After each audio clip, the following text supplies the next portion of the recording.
29명이 사망한 제천 스포츠센터 화재 원인과 관련해 1층 주차장에서 열선 작업 도중 불이 시작됐다는 증언이 나와 경찰이 관련자들을 불러 조사하고 있습니다.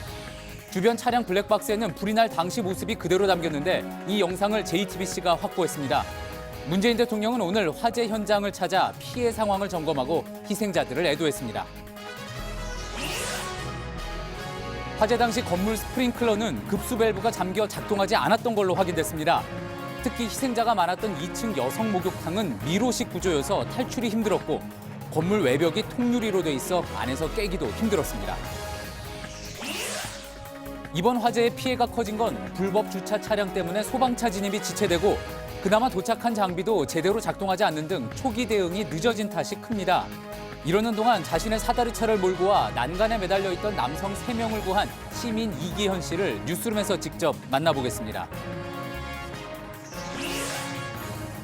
이명박 전 대통령의 실소유 의혹이 나오는 자동차 부품업체 다스에 대해 검찰이 오늘 별도팀을 꾸리고 본격 수사에 착수했습니다. 한편 18년간 이상은 다스 회장의 운전기사였던 김종백 씨가 어제 검찰에 소환돼 조사를 받은 걸로 JTBC 취재 결과 확인됐습니다. 을지병원과 을지대학교 등을 운영하는 을지재단의 박준영 회장이 마약으로 분류된 진통제를 투약한 혐의로 검찰 조사를 받고 있습니다. 박 회장은 지난달 말 투약 사실은 인정했지만 치료 목적이었다고 진술한 걸로 알려졌습니다. JTBC 뉴스룸 지금 시작합니다.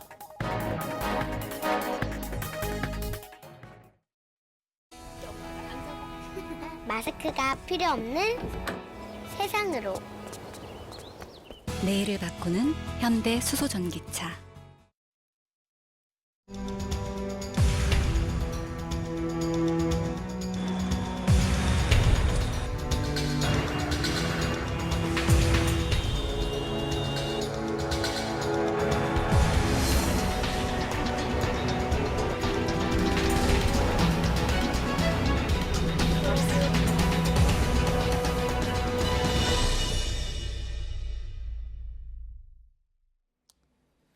충북 제천 스포츠센터 화재로 모두 29명이 숨지고 33명이 다친 걸로 현재까지 확인이 됐습니다. 역대 3번째로 많은 사망자를 낸 화재로 기록이 됐습니다. 내부 수색과 현장 1차 감식은 마무리됐습니다. 경찰은 차량 블랙박스 4개를 확보해 복구하고 있습니다. 이번 화재는 주차장 차량에서 시작된 것으로 추정됐었습니다. 그런데 오늘 JTBC가 확보한 영상을 보면 불이 날 당시 주차장 천장에서 먼저 불꽃이 떨어지는 게 확인이 됐습니다. 그러니까 차량이 아니라 천장에서 불이 시작된 걸로 보인다는 소방당국의 설명과 일치하는 겁니다. 먼저 윤재영 기자의 보도입니다. 천장에서 불덩어리가 툭 떨어집니다. 오후 3시 54분, 신고가 접수된 직후입니다. 불이 목격되기 직전 1층 주차장에선 열선 설치 작업이 한창이었던 걸로 전해집니다. 소방당국은 이 작업 도중 불이 시작된 걸로 보고 있습니다. 신고 접수 2분이 지나자 건물은 시꺼먼 연기를 뿜어내기 시작합니다. 3분 뒤엔 불꽃이 멀리서도 확연히 보입니다. 4분이 지날 즈음엔 건물 외벽까지 타들어갑니다. 1층 주차장에서 시작된 불이 건물 밑바닥을 통째로 삼키는데 5분이 채 안 걸린 겁니다. 신고한 지 7분 만에 소방차가 현장에 도착합니다. 하지만 주차된 차들 때문에 건물 가까이 다가가지 못합니다. 마음 급한 사람들이 손으로 차를 밀어봅니다. 하지만 꼼짝하지 않습니다. 소방차가 도착한 뒤 14분이 지난 시점, 구조 사다리차가 현장에 도착했습니다. 500m가량을 돌아와야 했습니다. 하지만 역시 주차된 차량들 때문에 공간을 확보하지 못합니다. 도착한 지 13분이 더 지나서야 사다리를 펴니다. 견인차가 도착하고 불법 주차된 차량들을 하나하나 빼냅니다. 첫 화재 신고 뒤 약 50분 정도 지난 시점에야 제대로 구조 작업을 시작할 수 있게 됐습니다. JTBC 윤재영입니다. 당초 추정과 달리 불덩어리가 천장에서 아래로 떨어지면서 화재가 시작된 걸로 보입니다. 이 때문에 발화 당시의 영상들이 정확한 화재 원인을 밝히는데 아주 결정적인 역할을 할 걸로 보입니다. 현장을 연결해서 자세한 이야기 들어보겠습니다. 윤두열 기자, 윤 기자, 지금 뒤로 보이는 곳이 불이 처음 발생한 1층 필로티 주차장인 것 같네요. 네, 그렇습니다. 지금 제 뒤로 보시는 것처럼 1층에 주차되어 있던 차량 모두가 불에 탔습니다. 당초에는 이 주차된 차량에서 불이 시작된 것으로 추정이 됐습니다. 최초로 신고한 사람도 119에 이렇게 얘기를 했습니다. 하지만 앞서 리포트에서도 보셨듯이 CCTV를 살펴보니 1층 필로티 천장에서 아래로 불이 뚝 하고 떨어졌습니다. 이에 따라 소방당국과 경찰은 오늘 하루 종일 1층 천장을 중심으로 현장 감식을 진행했습니다. 예, 그래서 열선 공사를 하다가 화재가 났다 이런 이야기가 나온 거 아니겠습니까? 현장에서는 그 부분에 대해서 확인이 된 바가 있습니까? 경찰은 이 부분에 대해서는 말을 극도로 아끼고 있습니다. 경찰이 현재 목격자를 불러 조사를 하고 있는데 공사하는 것을 봤다는 목격자가 있는 것으로 확인이 됐습니다. 하지만 경찰은 전기 공사를 하고 있었던 것은 맞지만 화재 순간 공사를 하고 있었는지에 대해서는 목격자와 관리자 사이에 진술이 엇갈리고 있다고 밝혔습니다. 또 건물 관계자도 공사 과정에서 용접 작업은 없었다고 말하고 있는 것으로 알려지고 있습니다. 예, 그렇다면 지금 확인이 된 거는 1층 천장에서 불이 나서 번진 거는 확실한 것 같고요. 그런데 이 불과 특히 연기가 이제 삽시간에 위쪽으로 올라가서 2층의 여자 목욕탕에 있었던 이들의 피해가 컸었던 거죠. 네, 그렇습니다. 제 뒤를 보시면 이렇게 출입구가 있습니다. 1층 전체가 기둥으로 이루어진 필로티 구조로 만든 건물이기 때문에 넓은 곳에서 만들어진 연기가 순식간에 이 좁은 통로를 타고 위쪽으로 올라간 것으로 추정됩니다. 마치 좁은 공간으로 연기를 뿜어내는 굴뚝과도 같은 역할을 한 겁니다. 이 때문에 필로티 바로 위에 있었던 2층 여자 목욕탕에 있던 사람들의 피해가 컸습니다. 전체 29명의 사망자 중 20명이 이곳 2층에서 발견이 됐고 대부분 중노년층 여성이었습니다. 예, 건물에 불이 꺼지고 건물의 잔해를 보니까 참혹했던 순간이 더 떠오르는 것 같습니다. 근데 사망자가 29명이나 발생을 했습니다. 큰 참사이기 때문에 정부도 유가족들을 위한 대책을 마련을 하고 있죠. 네, 오늘 오후 문재인 대통령이 이곳을 찾아 현장을 둘러봤고 곧바로 장례식장으로 이동해서 유가족들을 위로했습니다. 문 대통령은 정부 차원에서 화재 원인을 밝히는 데 최선을 다하겠고 지원을 아끼지 않겠다고 말했습니다. 현재 유가족들은 협의체를 구성해서 오늘 처음으로 회의를 열었습니다. 또 제천시청과 제천실내체육관에는 합동 분향소가 마련됐습니다. 또 이곳 화재 현장에도 국화꽃이 놓여진 간이 추모 공간도 만들어진 상태입니다. 지금까지 충북 제천 화재 현장에서 JTBC 윤두열입니다. 예, 그럼 정리를 해보면 이번 화재는 첫 신고가 들어온 후 6시간이 지나서야 완전히 진압이 됐습니다. 1층 주차장에서 시작된 불길은 순식간에 9층 건물 전체로 타고 올라가서 연기와 유독가스를 뿜었습니다. 긴박했던 구조 상황을 조민진 기자가 보도합니다.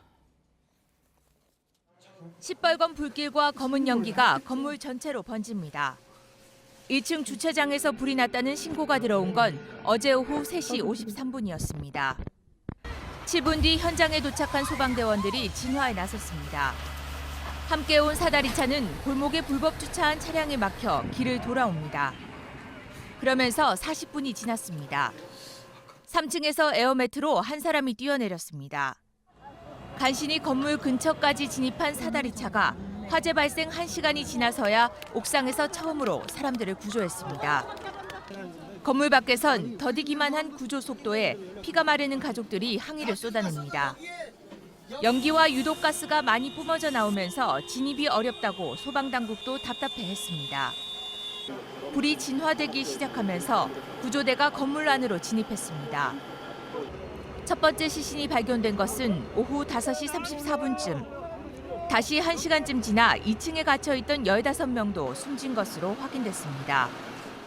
시시각각 사망자가 늘며 건물 2층 여성 사우나에서 20명이, 6층에서 8층 사이에서 모두 9명의 사망자가 발견됐습니다. 화재는 오후 10시 19분에 이르러서야 완전히 진압됐다고 소방당국은 밝혔습니다. JTBC 조민진입니다. 예, 또 이번 참사를 보면은 건물 자체가 화재에 아주 취약했다는 사실도 문제가 되고 있습니다. 스프링클러는 아예 작동조차 안 됐던 걸로 확인이 됐고 또 건물은 미로 구조여서 빠져나오기가 힘들었던 데다가 비상벨까지 잘 안 들렸다고 합니다. 건물이 통째로 부실했다는 얘기인데 취재기자와 함께 문제점 하나하나 짚어보겠습니다. 자, 정원석 기자, 보통 이제 불이 나면은 자동으로 스프링클러가 작동을 해서 초기에 이제 화재를 진압해 주지 않습니까? 그런데 왜 작동을 안 했다는 겁니까? 네, 사고가 난 건물엔 스프링클러 356개가 설치돼 있었는데요. 단 한 개도 작동을 하지 않았던 것으로 조사됐습니다. 그럴 수밖에 없었던 게요. 1층에 설치된 급수 밸브가 닫혀 있었던 것으로 확인됐습니다. 356개나 있는 스프링클러가 아예 무용지물이었던 거군요. 밸브가 고장이 났던 겁니까? 아니면은 뭐 어딜 잠궈놨기 때문에 그렇게 된 겁니까? 네, 지난해 2차례 점검에서는요. 여기 소방시설 점검표를 보시면요.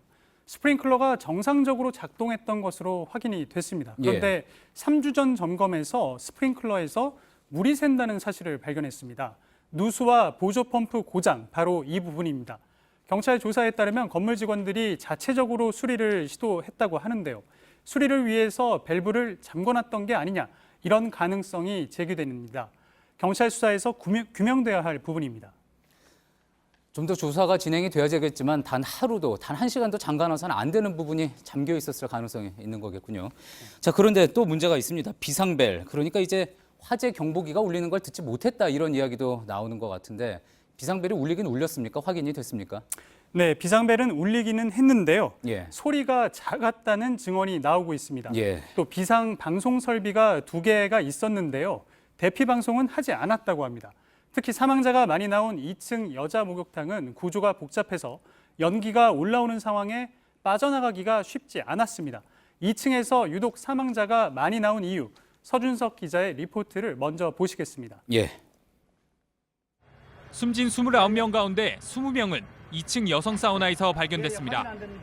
유독 가스는 화재 발생 직후 순식간에 2층을 메웠습니다. 하지만 통유리 구조라 가스가 빠져나갈 구멍이 없었습니다. 통유리는 유리와 유리 사이에 1cm의 공기층이 있는 이중 구조입니다. 게다가 외면도 필름 처리돼 깨기가 쉽지 않았습니다. 희생자들은 주요 탈출 통로인 출입구를 찾아야 했습니다. 하지만 내부는 복잡한 미로식 구조였습니다. 검은 연기가 2층 전체를 메운 상황에서 출입구를 찾기 어려웠습니다.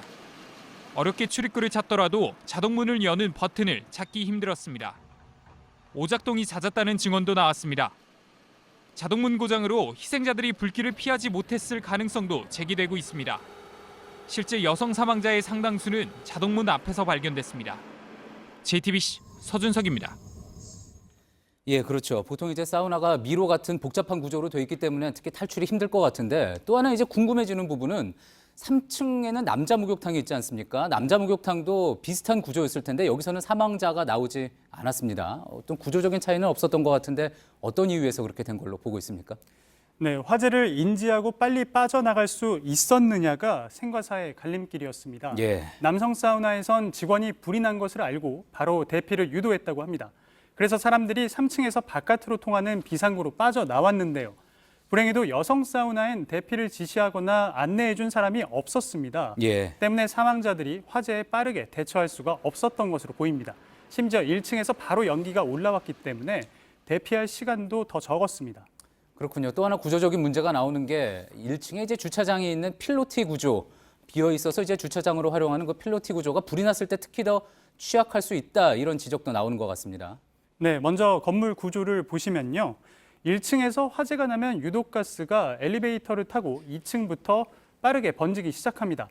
1층에 있는 차량 15대가 불에 타면서 탈 것을 제공해 준 점, 그리고 1층이 사방으로 개방돼 있다 보니 산소가 지속적으로 공급되면서 화재를 계속 키웠다는 지적입니다. 예, 지금까지 정원석 기자였습니다. 예, 이번 사고에서도 피해자들의 안타까운 사연은 이어졌습니다. 삶과 죽음이 갈리던 건물 안에서 한 여성은 아들에게 마지막 전화를 걸어 구해달라고 울먹였습니다. 희생자 중에는 할머니와 딸, 손녀까지 3대가 한꺼번에 목숨을 잃은 가족도 있었습니다. 최수연 기자가 보도합니다. 불길에 갇힌 어머니가 마지막으로 찾은 건 아들이었습니다. 제가 일하다가 어머니 전화를 받았어요. 갑자기 막 비명을 막 지르고 막 불이 나다고 하시더라고요. 근데 처음에는 엄마 목소리인지 몰라가지고 갑자기 끊기더라고요. 같이 갔던 아버지는 가까스로 탈출했지만 어머니는 빠져나오지 못했습니다. 아들은 어머니가 깨려고 했던 창문을 바라보며 3시간 동안 구조를 기다렸습니다. 시간이 넘어가가지고 이제는 다 죽었다 싶은 거예요. 그러니까 주저앉게 되더라고, 사람이. 도저히 어머니 시신이 나올 것 같은데 도저히 못 보겠네. 희생자들의 마지막 목소리조차 듣지 못한 가족도 많았습니다. 인터넷 기사를 보고서 설마 했던 불안은 현실이 됐습니다. 어머니가 자주 가던 목욕탕 이름이 등장했고 전화기는 꺼져 있었습니다. 정기적으로 정기 회원이 있어요. 누가 연락해 준 게 아니라 시청 검색어로 제천 화재가 떠서 그래서 제가 안 거예요. 할머니와 딸과 손녀, 일가족 3대가 한꺼번에 목숨을 잃기도 했습니다. 오랜만에 함께 목욕 갈 때 가족들은 많이 웃었습니다. 손녀 김모양은 대학 입학을 앞둔 상태였습니다. 순식간에 가족을 잃은 유족들은 오열했고 마지막 통화 기록만 바라봤습니다. JTBC 최수연입니다. 이번 화재에선 소방당국의 초동 대응이 아쉬웠다는 지적이 많습니다. 골든타임을 놓쳤다는 주장도 나오죠. 소방 관계자들은 나름의 고충을 털어놓고 있습니다. 조승현 기자입니다. 스포츠센터에 불이 났다는 신고가 접수된 지 7분 만에 소방차와 굴절 사다리차가 도착합니다. 그런데 어찌된 일인지 현장에 바로 접근하지 못합니다. 어제 불이 난 스포츠센터 바로 옆 도로입니다. 이렇게 도로폭이 좁고 통행량은 많은 데다가 평소에도 이렇게 주정차 차량들이 있어서 어제도 인명구조를 위해 출동했던 굴절 사다리차가 현장 진입에 애를 먹었습니다. 주정차 차량을 시민들과 함께 밀고 견인차로 끌어내고서야 구조 작업이 시작됐습니다. 하지만 이번엔 사다리가 펴지지 않습니다. 날이 추워 고장난 겁니다. 부상자를 구한 건 근처를 지나던 민간 사다리차였습니다. 가장 큰 논란은 2층 통유리를 깨고 구해달라는 가족들의 요구를 소방관들이 외면했느냐 하는 점입니다. 큰 못 깬다는 것은 일반인보다 못한다는 거죠. 하지만 소방당국은 도착 당시 1층 주차장에서 차량 15대가 화염에 휩싸여 접근이 불가능했다고 설명했습니다. 바로 옆 LPG 가스 탱크가 폭발할 위험도 있어 이를 진압하는 게 더 급했다는 설명도 덧붙였습니다. 하지만 그러는 사이 이번 참사에서 소방관들이 구조한 사람이 단 한 명뿐이었다는 점은 아쉬움으로 남습니다. JTBC 조승현입니다. 네, 화재 당시 건물 위층으로 피신한 사람들을 먼저 구한 건 소방당국이 아니었습니다. 근처에서 작업하던 민간 청소업체의 사다리차였습니다. 이 사다리차로 구조를 도왔던 운전기사죠. 이기현 씨를 연결해 보겠습니다. 이기현 씨, 먼저 고생하셨다는 말씀 전하겠습니다. 안녕하십니까. 네, 고생하셨습니다. 아니요, 당연한 겁니다. 네, 네. 어제 얘기 좀 해보죠. 불이 났을 때 작업을 끝나고 돌아가던 길이었던 거죠? 예, 저는 그 시내 근방에서 간판 작업을 하고 이제 돌아가는 길이었는데 그 현장에 이제 불이 났다는 소식을 저희 아버지를 통해서 들었습니다. 네. 그래서 이제 저희 아버지께서 그 현장을 보시고 그 지금 8층 높이의 그 난간에 사람이 3명이 있는데 그 너가 빨리 장비를 끌고 와서 우리 장비를 여기다 대면 네. 저 사람들을 구할 수도 있을 것 같다. 그런 얘기를 해서 저는 그 바로 이제 현장으로 달려가게 되었습니다. 네. 이기현 씨께서 이제 현장에 갔을 때 현장에 당연히 소방 사다리차도 와 있었을 텐데 먼저 와 있긴 했던 거죠? 예, 제가 도착했을 때는 옆에 그 119 사다리차가 세팅을 한 상태였는데요. 그 세팅은 돼 있었는데 그 미처 그 구조를 해야 되는 난간까지는 도달하지 못해서 좀 네. 애를 먹고 있는 것 같이 보였습니다. 근데 이제 저희는 다행히도 그 근접한 곳에 세팅을 할 수 있어서 장비를 한 5분 정도 소요돼서 펴고 그리고 한 3분 정도 소요를 돼서 이제 그 3명을 구조하게 되었습니다. 네. 구조에 애를 먹는 상황이었다 이렇게 말씀하셨는데 이를테면 연기가 심해서 잘 안 보였다 이런 네. 말씀이신가요? 예, 처음에 저희가 도착했을 때는 그 8층 난간에 그 3명의 형상이 잘 보여서 아, 저 정도 위치로 저희가 장비를 대면 되겠구나라고 생각을 하고 세팅을 했습니다. 네. 근데 세팅을 하고 나서 보니까 그 연기가 너무 심해져서 그 구조자들의 위치가 이제 보이지 않아서 그때부터는 이제 그 저희 아버지인 경력이 오래되신 그 저희 아버지가 직접 크레인을 운전을 하시고 제가 수신호로 해가지고 2인 1조로 이제 그 구조 작업을 펼치게 되었는데요. 그 연기가 이제 너무 심하다 보니까 그 감각적으로 그 연기를 뚫고 저희 버켓을 난간에 댈 수밖에 없었습니다. 네. 예, 그렇게 난간에 저희가 됐다는 거를 대충 인지를 하고 한 1분 정도 저희가 대기를 했고요. 그 1분 정도 대기를 한 후에 이 정도면 사람들이 탔겠거니 하고 조심스럽게 최대한 사람들이 떨어지지 않게 그 부드럽게 그 크레인을 내렸습니다. 그래서 한 4층 정도 크레인이 내려갔을 때는 그 연기들이 좀 이제 사라지면서 저희 크레인 버켓에 3명의 그 구조자들이 타고 있는 걸 보고 안도의 한숨을 내쉬면서 구조 작업을 했던 것 같습니다. 네, 정말 다행이라는 생각이 드는데 벽에 난간에 사다리차를 대는 것도 사실 보이지 않아서 쉽진 않았을 텐데 방금 말씀하신 버킷이라는 공간에 사람이 타게 됐으니까 구조할 때 위험하진 않았습니까? 예, 원래 저희 장비가 사람을 구조하는 전문적인 장비가 아니기 때문에 그 위험성이 조금 없지는 않았지만 그래도 상황이 급한 만큼 최대한 저희가 구하는 게 우선이라고 생각했기 때문에 위험하다기보다는 저 사람들을 구하는 게 먼저였던 것 같습니다. 네, 사람을 먼저 구하는 게 먼저였다.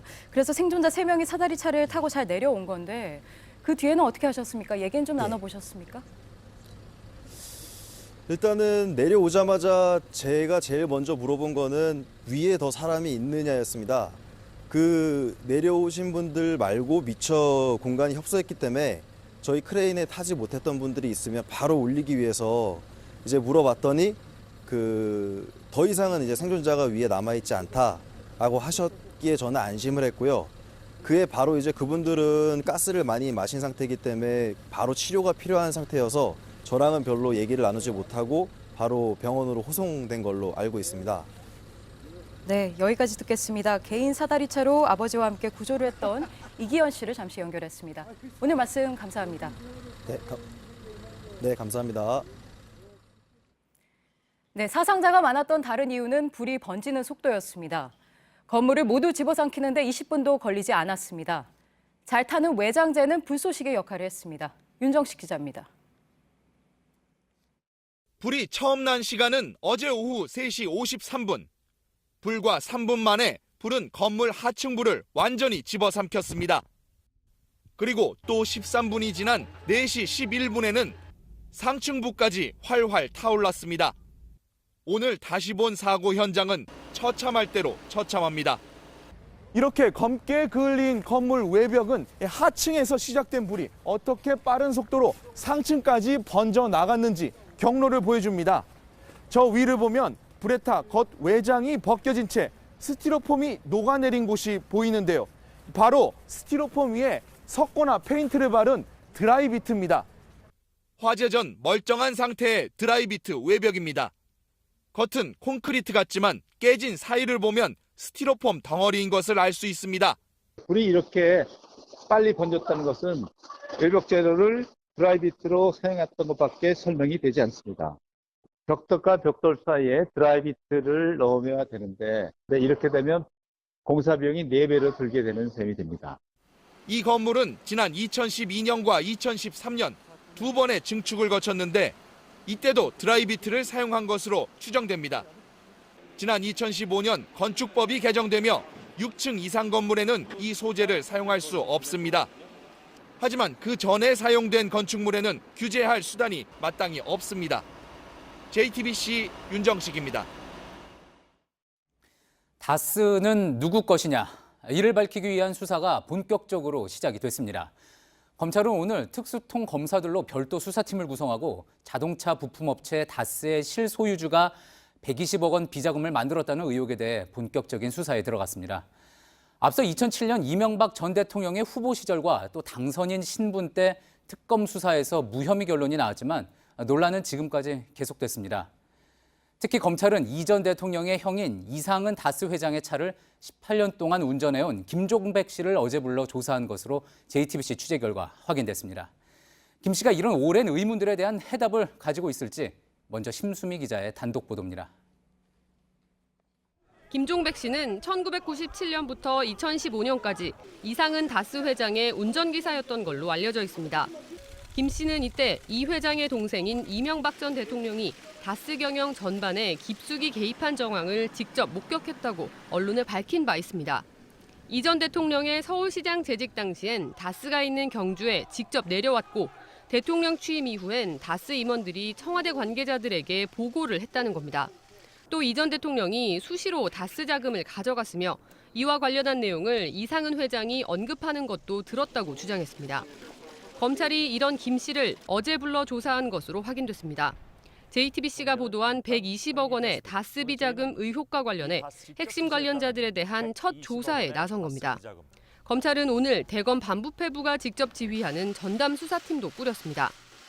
앞서 서울중앙지검 형사 1부에 배당됐던 다스 횡령 의혹 등 사건에 대해 서울 동부지검에 별도팀을 꾸려 수사에 나선 겁니다. 검찰은 이 전 대통령이 서울시장과 대통령을 지낸 시기에 다스가 급성장한 점에 주목하고 있습니다. 의혹이 불거진 지 10년 만에 재수사를 통해 다스의 실소유자가 가려질지 주목됩니다. JTBC 심수희입니다. 이명박 전 대통령과 관련된 수사 대상은 다스 비자금만이 아닙니다.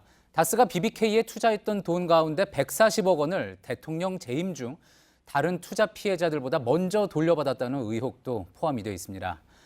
검찰은 당시 청와대 행정관도 불러서 이미 조사한 걸로 취재 결과 확인됐습니다. 이어서 임지수 기자입니다. 지난 10월 검찰에 이명박 전 대통령과 김재수 전 LA 총영사를 직권남용 혐의로 수사해달라는 고발장이 접수됩니다. 2008년 취임한 이 전 대통령이 김재수 변호사를 LA 총영사로 임명하고 이후 김 전 총영사가 미국에서 진행되던 다스와 BBK 사이의 소송에 대해 다스 측 임원들과 대책회의를 열었다는 주장이 담겼습니다. 다른 투자자들보다 먼저 BBK로부터 140억 원대 자금을 회수하기 위한 논의였다는 겁니다. 김 전 총영사는 이 전 대통령 취임 전부터 다스가 김경준 씨를 상대로 낸 BBK 투자금 반환 관련 미국 소송의 대리인이었습니다.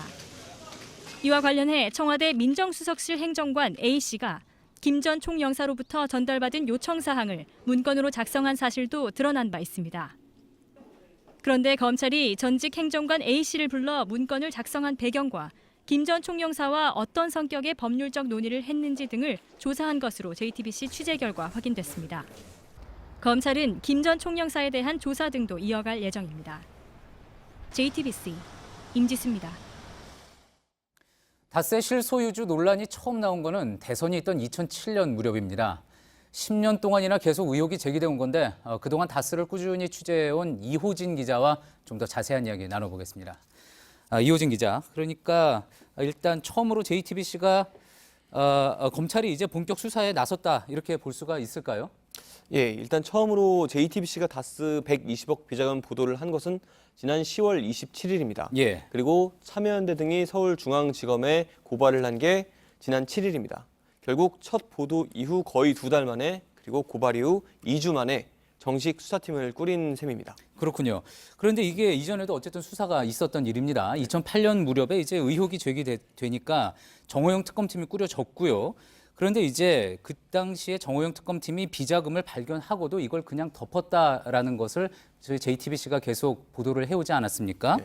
근데 공교롭게 또 정호영 특검팀에서 또 이에 대해서 지금 입장을 밝힌 것 같습니다. 예, 검찰이 수사팀을 꾸렸다고 발표를 한 것과 비슷한 시각의 이야기를 했습니다. 예. 정호영 특검이 비자금을 덮었다는 JTBC의 처음 보도가 나간 뒤로 한 달여 만입니다. 예. 그리고 만약에 처음 비자금 관련 보도를 했었던 한겨레의 기사를 생각하면 무려 5년 만입니다. 예. 그간 JTBC를 비롯한 여러 언론사들이 숱하게 질문을 했지만 답변을 하지 않다가 검찰이 수사팀을 꾸렸다는 발표가 나오자 보도 자료를 낸 겁니다. 그렇군요. 충분히 이제 공교롭다고 볼 수 있는 대목일 것 같은데 정호영 특검팀에서 발표한 내용은 뭡니까? 예. 먼저 특검법에 따른 수사 대상이 아니었다는 겁니다. 당시 수사 대상은 이명박 전 대통령이 다스의 실질적인 소유자인지 아닌지를 확인하는 것이었다고 했습니다. 법원이 압수수색 영장을 기각을 하고 그런 상황에서도 적극적으로 계좌도 추적을 하고 관련자도 소환을 하면서 수사를 했지만 이 전 대통령이 다스의 실질적 소유주라는 증거를 찾지는 못했다고 했습니다. 여기에 더해서 아까 말씀드렸던 120억을 찾았는데 이 120억이 다스의 비자금인지 여부도 수사를 열심히 했지만 이게 다스 경영진이 개입했다는 증거를 찾지 못했다고 밝혔습니다. 결국 한 직원이 예. 120억 원이라는 거금을 횡령을 했다는 결론을 내린 셈입니다. 어떤 개인적인 어떤 범죄였다 이렇게 결론 내렸다는 거군요. 예, 맞습니다. 당시에 이상했던 상황에 대해서 예. 다스의 전 경리팀장도 기억을 하고 있었습니다. 한번 들어보시죠. 예. 그쪽 어디 무슨 호텔 커피숍에 앉아가지고 이제 특급 받으러 다 앉은 거야. 받는 사람들 나 있었고 있었고 한 테이블에 그 얘기했지. 야, 넌 도대체 누가 시켜서 한 거야? 근데 대답 안 하더라고. 울기만 하고. 저희가 이 부분에 대해서도 이제 수차례 또 보도를 하지 않았습니까? 그러니 보도할 때도 지적을 했지만 상식적으로는 납득이 가기 힘든 그런 부분인데 직원 한 명이 120억 원이나 되는 돈을 횡령했다는 결론인 거잖아요. 예, 검찰 수사가 이제 본격적으로 시작되니까 어떻게 진행될지 좀 봐야 될 것 같은데 이제 공소시효가 그런데 얼마 남지 않았다고 하죠? 예, 맞습니다. 그 정전 특검의 이제 특수 직무 유기 혐의 공소시효가 내년 2월 23일로 2달 가량이 남았습니다. 예. 예, 검찰은 어제 이상은 다스 회장의 운전기사를 불러서 참고인 조사를 했습니다. 다스 비자금 부분을 다시 들여다보겠다는 건데요. 만약 특검의 조사 결과와 다르게 직원 한 명이 비자금 120억 원을 조성한 게 아니라 다스 경영진 중에 누군가 지시를 내렸다면 이런 사실이 확인이 된다면 결국 다스의 실소유주까지 수사가 확대될 가능성이 있습니다. 예, 그렇군요. 앞서 저희가 이제 말씀드렸던 듯이 청와대 행정관에 대한 조사도 이루어졌다고 하죠. 예, 이명박 정부 당시에 진행됐던 그 140억 회수 소송과 관련해서 법률을 검토했었던 인물입니다. 예. 투자자들에게 돌아가야 했을 BBK 투자금 140억 원을 다스가 먼저 받는데 공권력이 개입했다는 의혹을 본격 조사하겠다는 건데요. 이게 만약 사실로 확인이 될 경우에는 이 전 대통령으로 곧바로 연결이 될 가능성도 있습니다. 예, 과연 이제 계속되는 논란에 종지부를 찍을 수 있을지 검찰 수사를 좀 계속 지켜봐야지 될 것 같습니다. 지금까지 이호진 기자였습니다. 문학의 블랙리스트에 관여한 혐의로 구속됐다 풀려난 조윤선 전 수석에 대해 검찰이 다시 구속영장을 청구했습니다. 이번엔 국정원이 잡지에 끼워준 특수활동비 4천여만 원을 상납받은 혐의와 관제데모 지원에 관여한 혐의입니다. 한민용 기자입니다. 조윤선 전 장관은 지난 2014년부터 2015년까지 청와대 정무수석으로 재직하면서 국정원 특수활동비를 수수한 혐의를 받고 있습니다. 이병기 당시 국정원장으로부터 매달 500만 원씩 모두 4,500만 원을 받은 것으로 조사됐습니다. 추명호 전 국정원 국장이 매달 초 신동철 당시 정무비서관을 만나 잡지에 돈봉투를 끼워 배달한 것으로 파악됐습니다. 조 전 수석은 지난 10일 검찰 조사에서 국정원 돈을 받은 건 인정하지만 관행인 줄 알았다고 주장한 것으로 전해졌습니다. 또 조 전 수석은 정무수석실이 우파 단체의 활동을 지원한 이른바 화이트리스트에 개입한 혐의도 받고 있습니다. 박근혜 정부 청와대가 전경련을 통해 보수단체들의 69억여 원을 지원하고 관제 시위를 주문하는 데 관여한 혐의입니다. 앞서 조 전 장관은 블랙리스트 관여 의혹으로 구속됐다가 지난 7월 1심에서 집행유예로 풀려났습니다. 법원은 다음 주 조 전 장관에 대한 영장실질 심사를 진행한 뒤 구속 여부를 결정할 예정입니다. JTBC 한민용입니다. JTBC 취재진이 얼마 전 이대 목동병원에서 숨진 신생아의 의무 기록을 입수했습니다. 이 기록에서 한 아이가 숨지기 닷새 전에 로타바이러스에 감염된 사실을 확인할 수 있었습니다. 로타바이러스는 전염성이 강합니다. 그러나 병원은 부모에게 알리지 않았고 관련 조치도 하지 않았습니다. 이한기 기자입니다. 지난 16일 이대 목동병원에서 숨진 한 아이의 의무 기록입니다. 사망 닷새 전 바이러스 검사에서 로타바이러스 양성 반응이 나왔다고 돼 있습니다. 이 바이러스에 감염된 미숙아는 장염 증세가 나타날 수 있습니다. 주로 영유아에서 5세 미만의 어린이들에서 많이 생긴다라는 좀 특징이 있고요. 이번에 숨진 신생아 4명 중 2명에게서도 괴사성 장염 증상이 나타났습니다. 하지만 병원은 부모에게 감염 사실을 전혀 알리지 않았습니다. 제가 그날을 포함해서 매일 면회를 가고 있었는데도 불구하고 한 번도 고지를 듣지는 못했어요. 아기가 사망 후에도 못 들었고. 로타바이러스는 전염성이 강한 걸로 알려졌습니다. 병원 측은 바로 옆에 격리실이 있는데도 아이를 옮기지 않았습니다. 오히려 아이의 체온이 높다는 이유로 인큐베이터를 열어두기도 했습니다. 저희 애가 바이러스에 감염이 돼 있었다라는 게 확정이면 다른 아이들한테 또 옮길 수 있는 거 아니겠습니까? 실제로 생존한 12명의 신생아 중에서 4명이 로타바이러스에 감염됐다고 질병관리본부는 밝혔습니다. 사망 열흘 전만 해도 아이는 의사가 퇴원을 권할 정도로 상태가 좋았습니다. 감염 닷새 뒤인 지난 16일 오후 갑자기 상태가 악화됐고 결국 숨을 거뒀습니다. JTBC 이한길입니다. 성완종 경남기업 전 회장이 목숨을 끊기 전에 성완종 리스트를 남겨 파장이 컸죠. 여기에 이름이 올라 수사와 재판을 받던 홍준표 자유한국당 대표와 이완구 전 국무총리에게 대법원이 무죄를 확정했습니다. 이지혜 기자입니다. 고 성완종 전 경남기업 회장으로부터 뇌물을 받은 혐의로 재판에 넘겨진 홍준표 자유한국당 대표와 이완구 전 국무총리의 무죄가 확정됐습니다. 고 성 전 회장이 자원외교 관련 수사를 받다 영장심사 하루 전 이른바 성완종 리스트를 남기고 목숨을 끊은 지 2년 반 만입니다. 대법원 3부는 오늘 정치자금법 위반 혐의로 기소된 홍 대표와 이 전 총리에 대해 무죄를 선고한 원심 판결을 확정했습니다. 홍 대표는 2011년 6월 전 경남기업 부사장 윤모 씨로부터 1억 원을 받은 혐의로 불구속 기소됐습니다. 이 전 총리는 2013년 4월 재보궐 선거 당시 성 전 회장에게서 현금 3천만 원이 든 쇼핑백을 받은 혐의로 재판에 넘겨졌습니다. 두 사람 모두 1심에서는 유죄가 인정돼 각각 징역 1년 6개월과 징역 8월에 집행유예 2년을 선고받았습니다. 이후 항소심에선 나란히 무죄가 선고됐습니다. 홍 대표의 경우 금품 전달자로 지목된 윤 씨 진술에 일관성이 없다는 이유에서입니다. 이 전 총리의 경우 성 전 회장의 언론 인터뷰 녹취록에 대해 증거 능력을 인정할 수 없다고 했습니다. 오늘 대법원은 이 같은 항소심 판단을 받아들였습니다. 당초 성완종 리스트엔 8명이 올라 있었지만 형사처벌을 받은 사람은 1명도 없게 됐습니다. JTBC 이지혜입니다. 정직, 봉사, 열정. 재판부가 오늘 법정에서 읽은 롯데그룹의 사운입니다.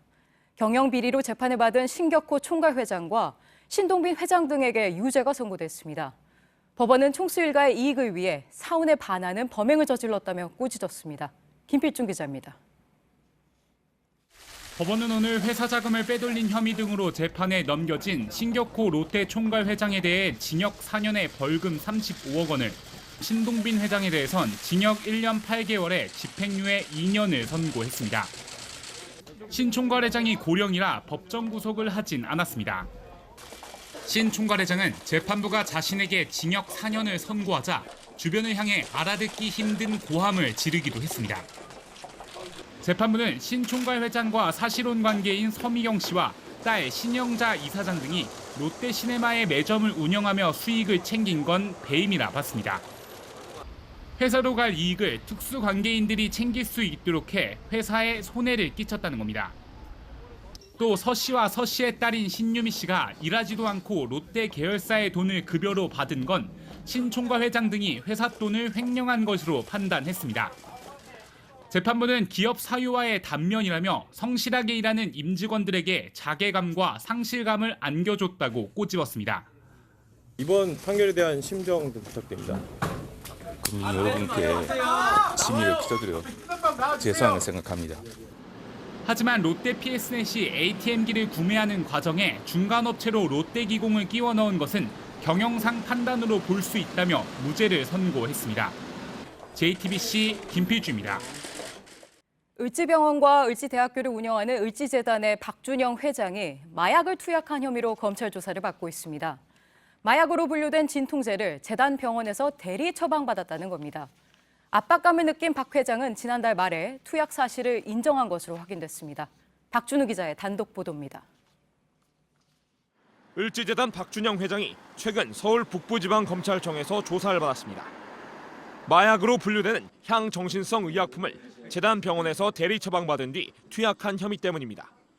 병원 직원들 좀 오래된 간부들은 회장님이 과거부터 마약을 투약하고 있다는 얘기들은 대부분 다 알고 있습니다. 검찰은 지난 2013년 3월과 5월 대전 을지병원 박모 교수가 향정신성 의약품을 부하 직원 김모 씨 이름으로 대리 처방해 박 회장에게 전달한 것으로 파악하고 있습니다. 병원은 약품이 누구에게 전달되는지 명확히 확인할 수 없다는 입장입니다. 한목살로 관리를 하지 그런 인적사항을 관리하지는 않기 때문에 그런 부분을 확인은 안 돼요. 박 회장이 투약한 것으로 알려진 약품은 염산 페치딘 등으로 마약으로 분류된 진통제입니다. 일반인에게 사용한다면 흥분이라든지 불면, 약간의 조증이나 심계항진 등이 나타날 수 있고요. 심한 경우에는 환각 증상까지 생길 수 있기 때문에 박 회장은 검찰 조사에서 투약 사실을 인정했지만 치료 목적이었다고 진술한 것으로 파악됐습니다. 검찰은 조만간 병원 관계자 등을 불러 구체적인 혐의를 조사할 예정입니다. JTBC 박준우입니다. 최근 들어 중국이 한국으로 향하는 단체 관광을 다시 금지한다는 소식 전해진 바가 있습니다. 한중 정상회담 이후에도 중국의 사드 보복 조치가 계속되는 게 아니냐는 우려가 그래서 나왔습니다. 청와대와 외교부가 상황 파악에 나섰습니다. 일단 사드 보복과 무관한 중국 내 문제로 파악됐다고 밝혔습니다. 고석승 기자입니다. 청와대는 중국 일부 지역에서 나타나고 있는 한국 단체 관광 재금지 조치가 사드 보복과는 무관한 것으로 확인됐다고 밝혔습니다.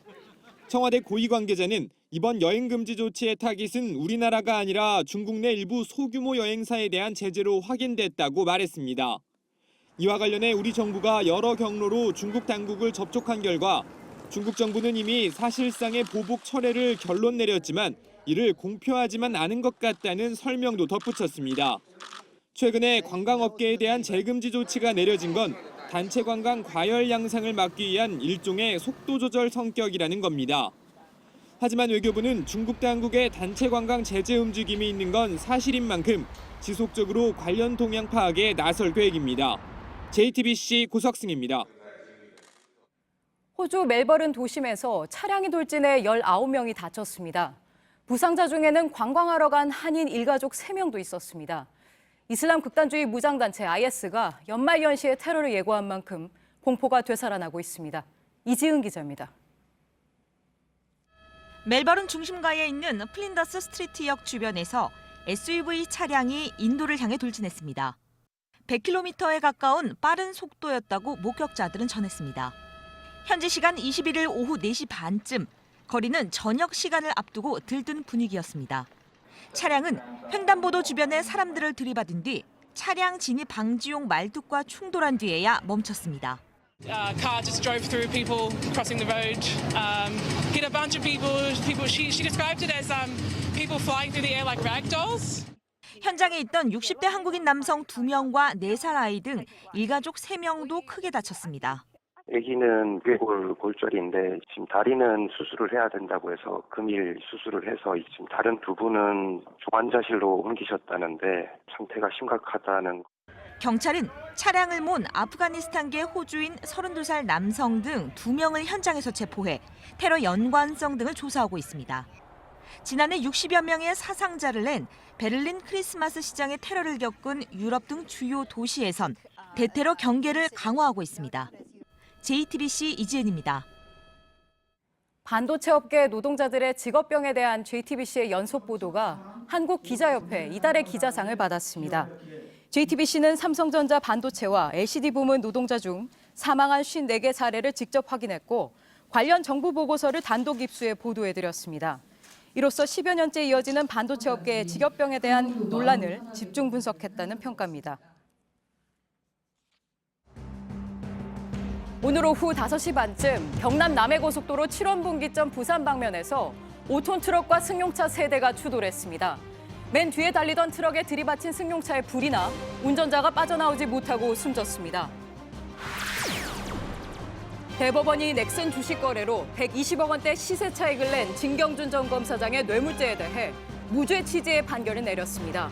진 전 검사장이 넥슨 측으로부터 주식을 무상 취득한 부분은 공소시효가 지나 뇌물죄 적용이 어렵다며 징역 7년에 벌금 6억 원, 추징금 5억여 원이라는 원심을 깨고 사건을 서울고등법원으로 돌려보냈습니다.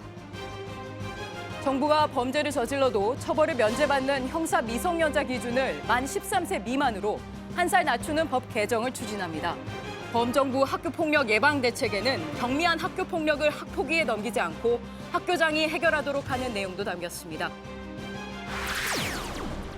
제1교포 2세인 일본 도쿄 MK택시의 대표이사 유창환 씨가 폭행 혐의로 현지 경찰에 체포됐습니다.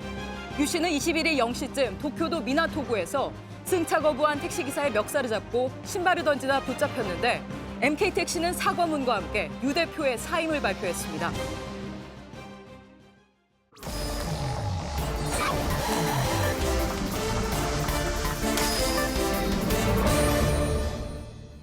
예, 금요일 비하인드 뉴스 정치부 김혜미 기자가 나와 있습니다.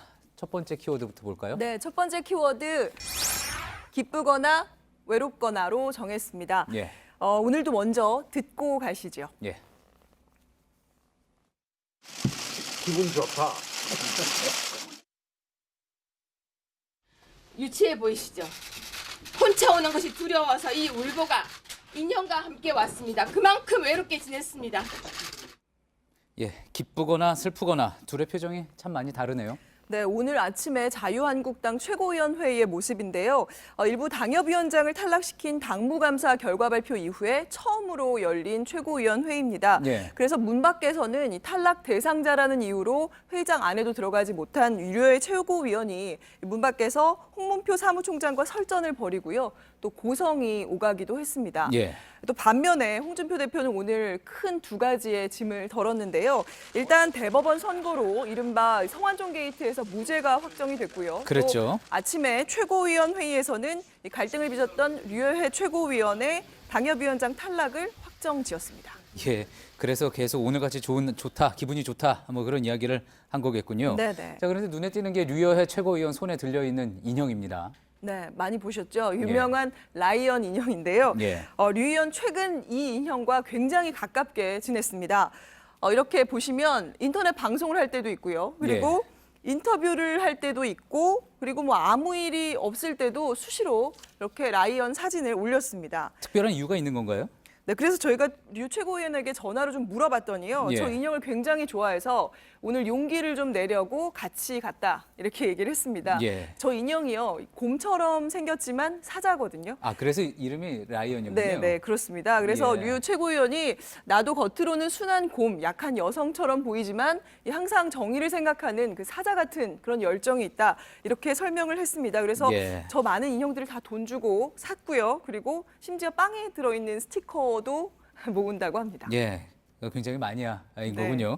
뭐 인형 좋아하는 거 개인적인 기호라고 볼 수는 있겠는데 자문이 비장해 보일 수 있는 그런 자리에 인형을 가지고 가는 거 뭐 정치권에서는 뭐 이렇게 흔히 볼 수 있는 일은 아닌 것 같습니다. 네, 그렇습니다. 그래서 류의 최고위원 입장에서는 아마 이제 본인의 캐릭터로 삼으려고 하는 측면 이런 게 좀 있어 보이지만 예. 어쨌든 오늘 인형이 더 관심을 받으면서 사실 그 류 최고위원의 주장은 다소 좀 묻혔습니다. 예. 그래서 일부 네티즌들은 이런 반응을 좀 보였는데요. 라이언이 무슨 죄냐? 류혜가 라이언을 아하. 인질로 삼았다. 의문의 예. 일패를 했다. 뭐 이런 반응을 보이기도 했습니다. 예, 알겠습니다. 두 번째 키워드 볼까요?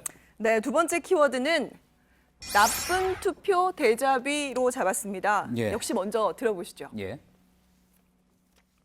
당을 분열시키고 보수 야합의 늪으로 빠지게 하는 나쁜 투표는 거부해야 합니다. 예, 그 나쁜 투표라는 거, 그러니까 이제 바른정당과 통합 찬반 묻는 전당원 투표 이야기하는 거죠? 네, 그렇습니다. 어제 당무위에서 의결은 했지만요. 이 통합을 반대하는 쪽에서는 이 바른정당과의 통합에 대한 의견을 묻는 이 전당원 투표가 결국에는 이 보수 대야합 그리고 국민의당을 분열로 이끄는 나쁜 투표가 될 것이다. 이런 주장을 하고 있습니다. 예. 그래서 당원들에게 나쁜 투표니까 투표에 참여해서는 안 된다라고 하면서 이른바 나쁜 투표 거부 운동에 나섰습니다. 근데 이 나쁜 투표 프레임, 네. 과거에도 본 적이 있는 것 같습니다. 네, 그렇습니다. 2011년이었죠.